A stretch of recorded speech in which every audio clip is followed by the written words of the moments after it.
kita lihat belakangnya seperti apa. Ini berat, lumayan. Oke. Oke.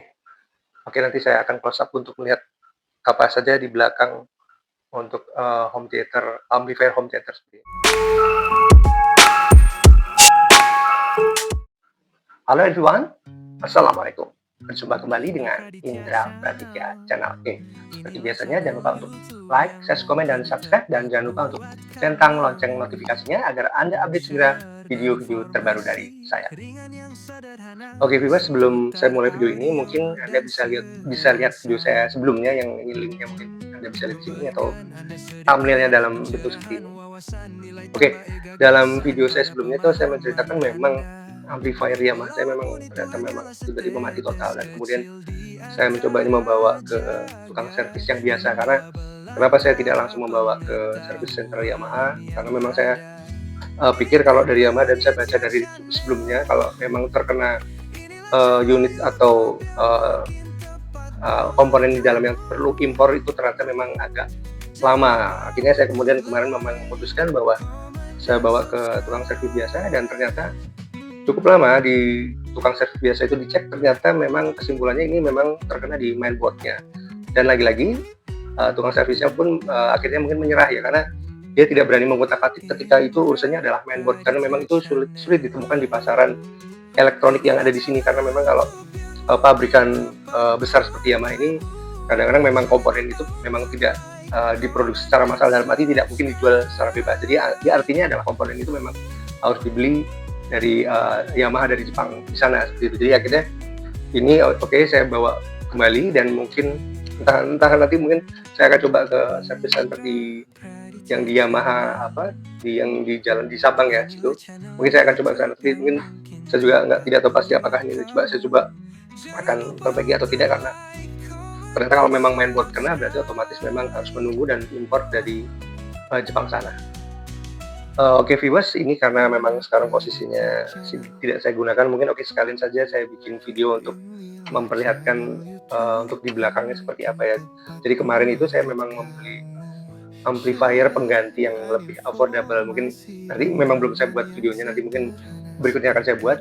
Saya memang membeli amplifier yang buatan Cina, merek Sunbuck, dan itu memang tipis ya, nggak terlalu lebar. Ini gambarnya seperti ini, tidak terlalu lebar, jadi dibandingkan dengan amplifier Yamaha ini memang sangat jauh otomatis, karena itu hanya merek biasa, dan ini adalah tipe yang branded seperti ini, jadi lebarnya pun juga lebih tebal otomatis ya, seperti umumnya amplifier home theater ini merek dari Marantz atau Denon atau Pioneer atau bahkan mungkin Sony menciptakan yang seri untuk home theaternya rata-rata memang berukuran tebal seperti ini, jadi tidak tipis ataupun kecil. Tapi biasanya untuk amplifier home theater, real home theater memang akan posisinya standar dengan ukuran kurang lebih seperti ini, dan bobotnya juga berat dari trafonya juga. Ini juga berat ya, jadi kalau saya tangan seperti ini juga lumayan berat, bobotnya mungkin bisa 5 kilo mungkin ya. Nah, seperti itu. Jadi mungkin saya akan lihat belakangnya, mungkin saya sharing kepada teman-teman juga,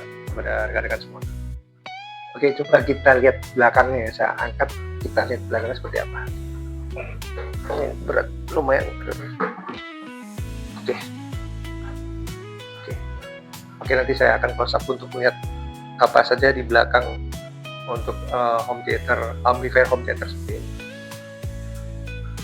Oke viewers, ini adalah tampilan dari Yamaha home theater dengan tipe RX-V377. Oke, kita lihat di sini mengadopsi free system Dolby Digital 5.1. Oke, di sini untuk speaker stereonya kiri kanan, ini front ya, kiri kanan, dan kemudian ini untuk center speaker, kemudian surround kiri kanan, dan subwoofernya sendiri di sini harus menggunakan subwoofer aktif, karena di sini dalam playoutnya sebuah subwoofer playout ya, jadi bentuknya seperti ini. Jadi kita membutuhkan subwoofer aktif, jadi tidak bisa menggunakan subwoofer pasif ya, hanya box speaker dan speakernya saja. Jadi hanya benar-benar harus menggunakan subwoofer aktif seperti ini. Kalau kecuali untuk ini, berarti ini artinya ada speaker pasif semua untuk speaker stereo depan dan center dan surroundnya seperti itu.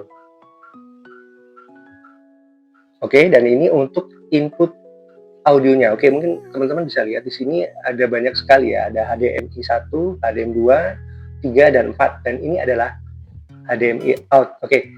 Mungkin saya bisa terangkan, ini adalah sistem ini kenapa banyak sekali input dan hanya satu, ini output hanya satu, karena ini waktu itu adalah belum mengenal yang disebut dengan HDMI ARC, atau mungkin yang terkenal sekarang adalah IAC, Audio Return Channel. Jadi kalau menggunakan ini, misalnya kita punya DVD player ataupun CD player, nanti dari HDMI output dari DVD player masuk ke sini, salah satu sini HDMI 2 atau 3, kemudian nanti dari amplifier ini, HDMI out ini, kita baru masukkan langsung ke TV, seperti itu. Jadi karena memang belum sistem HDMI ARC, Audio Return Channel, jadi konsepnya seperti itu. Jadi ini banyak sekali masukan. Jadi kan kalau dulu mungkin ada PlayStation, DVD player, CD player, ataupun VHS pita video seperti itu, jadi masuk ke sini semua. Nah, nanti untuk screen videonya hanya satu menuju ke TV LED atau LCD seperti itu. Kemudian ini juga ada masih menggunakan DVD komponen, sama konsepnya. Ini juga zaman dulu adalah DVD Blu-ray atau DVD komponen. Jadi ini nanti masuk ke sini, untuk dari DVD player masuk ke sini.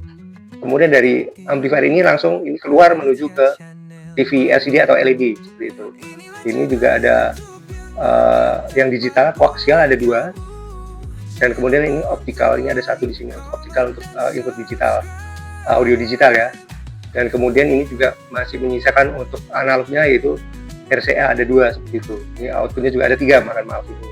Nah, ini sama juga seperti dulu, kalau kita masih memiliki CD player atau DVD player, output audionya masuk ke sini semua, termasuk video ya. Videonya akan masuk ke sini dulu, kemudian monitor out ini baru keluar, baru TV seperti itu. Jadi kalau era zaman dulu memang koneksinya akan banyak seperti ini. Mungkin kalau sekarang teman-teman hanya konsep soundbar, konektornya mungkin bahkan hanya 1 RCA, kemudian hanya HDMI juga hanya 1 atau 2 seperti itu. Jadi tidak sebanyak ini. Tapi saya pikir kalau AVR atau home theater yang memang seri yang di atas pun mungkin masih tetap akan terdapat input semua ini ya, karena mungkin kita tidak tahu bahwa mungkin masih menggunakan DVD player atau Blu-ray yang masih ya seperti itu, jadi nggak menggunakan streaming, jadi konektor ini masih sangat dibutuhkan seperti itu.